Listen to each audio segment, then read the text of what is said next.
To me, it's just a small guy, you know, give him a chance. I think the subcontractors that's on this particular project, it showed that they are able to do the job. Many have been around a long time building San Diego. They say that's all they wanted to say. You know, when I approach the developer or contractor, it's in that vein that, you know, that I'm a contractor who happens to be black, but, you know, my work speaks for itself, and that's being known. It's becoming known now.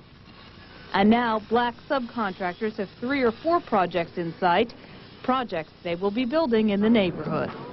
But there are some former gang members who are leaving the crime behind. And as News 8's Gina Liu reports, they are building a new life. They are doing much more than just putting up a structure. They're building understanding and respect between each other. These former gang members, right out of prison, were temporarily hired to be trained in construction, and they were also given a chance to reconstruct their own lives.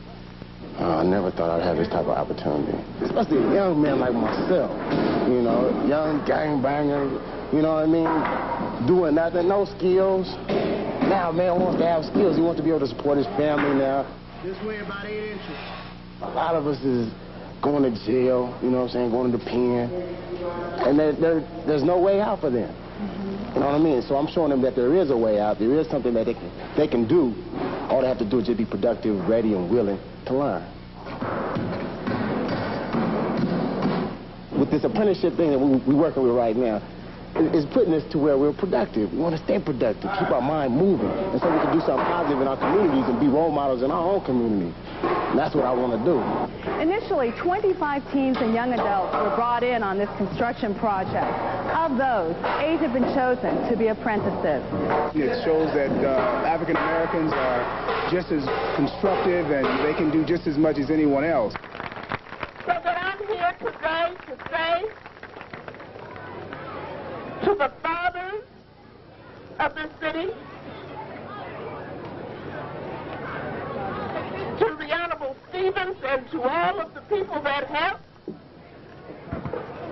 to Brother Hamid, who is encouraging young men and I hope young women.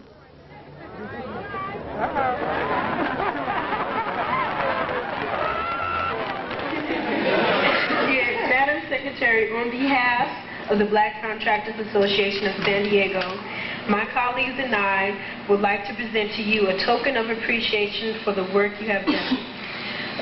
For the sake of reaching out to a generation that I once thought was forgotten. Okay, this hammer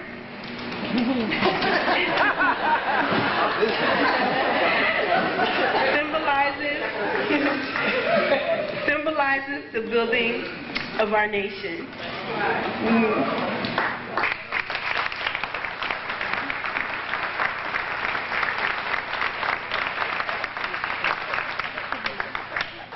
The hard hat symbolizes the protection of our workforce in America.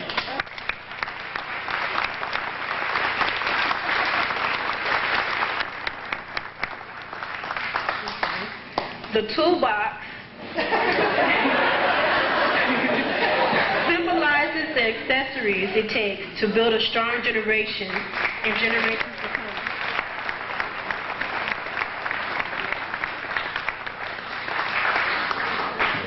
The Black Contractors Association's T-shirt symbolizes new ideas of a new generation, a generation with hopes.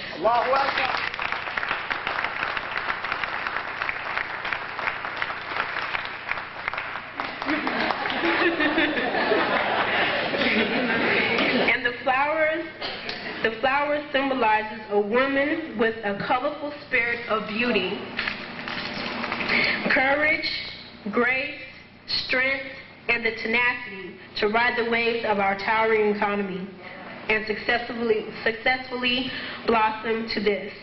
Thank you. Thank you, Madam Secretary, and may God bless you continuously. This is the KUSI News at 10. Councilman George Stevens was on hand to help lay the cornerstone for a new apprenticeship training center in Encanto today. The center will provide training and employment opportunities for minorities. Stevens and members of the Black Contractors Association were part of that driving force that made the center and the apprenticeship program a reality. We are in control of the keys to let historically underemployed citizens from the inner city into the mainstream of the construction industry, which must be certified through a state-recognized program. Now, this is the nation's first state-certified training center constructed by and for minorities. The school will train people for trade jobs and offer continuing education for new contractors. Organizers say the idea is to help young people of any race get a leg up in the job market.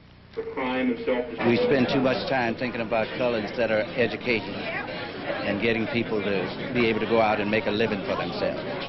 The center's on Imperial Avenue in South Encanto. It will also house several offices, including the BCA. With hammers, nails, and the occasional buzzsaw, these inner-city teens are building their way to a better future. They're learning a valuable skill through a federally funded program called Youth Build. It's something I wanted to do, so it's something I concentrated on, where other things I would do and just stop. This I don't want to stop because I like what I'm doing. But 19-year-old Sassoon Gaines sees a career outside construction. After I finish this program, I want to go into culinary arts. Everyone here has gone through a boot camp where they learn to stand at attention and break down attitudes. For 17-year-old Jeanette Sarmiento, it was either this or juvenile hall. This tricked me. It's really hard lifting up all that wood, plumbing, painting. I never imagined myself in construction, but now it's like, it's pretty quiet. I'm getting the hang of it. I like it, and everybody's really nice, and they have patience with you, and they treat you the way you gotta be treated. So you sneaking around smoking anymore? No, not around here. No. Not lately, huh? They're rehabilitating this home in Mountain View under the guidance of Abdur-Rahim Hamid, taskmaster, mentor, and father figure. It's impressive to see the turnaround, how they come in hardcore with bad attitudes, and in a matter of a couple of weeks, they're lovable, respectful young men and women who really just look for an opportunity. At a time when San Diego is one of the most expensive places in the nation to buy a home, the need for affordable housing is great. The recruits will tell you this program is helping the community in more ways than one. Yeah, it's called Youth Build, everybody, and these young men and women come to the Black Contractors Association Youth Build program to get not just the skills, learn the skills about building and what have you, but also to finish school. And I'll tell you, I mean, this is interesting because your people have done a good job. Right. Well, you know, this is a great thing, great opportunity. What we're doing is we're taking these young people, we're giving them skills, we're giving them their GED. And this house here is their own house. They're building it, they're learning how to build it. Across the street is Habitat for Humanity. Just across from there, we have the BCA Youth Build program. And this is an exciting program for them. They're really enthusiastic about learning the trade as a builder.